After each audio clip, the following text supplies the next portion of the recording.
në faqen zyrtare të digitalbit është postu që kjo ka qenë thik me 2 presje, me 2 presa po s'ka gjë.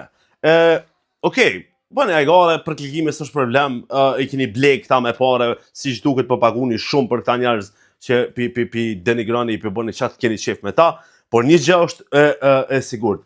Jo thik me 2 presje, e me 2 presa, e me 2 teha, po me 700 ftyra. Fjallët që janë përdorë mrena ati Big Brotheri, janë të barabarta me Gretën. Nuk po thom që o dasht me falë Gretën, po thom që o dasht me maj standardin e njëjtë, me qenë ferm ndaj lojtarëve. Nëse kjo është nxjerr, atëherë do duhet më nxjerr edhe tjerë. Nëse si nxjerr tjerë, s'do duhet më nxjerr as kjo. Shto këtu, edhe në fund me bëhaj gare me ta, nuk ka shije bre digital, nuk ka shije me Top Channel. A vedin, sa do që i paguni pare, sa do që i investoni pare, na për ta nuk është investimi me denigru tjetërin, apo jo?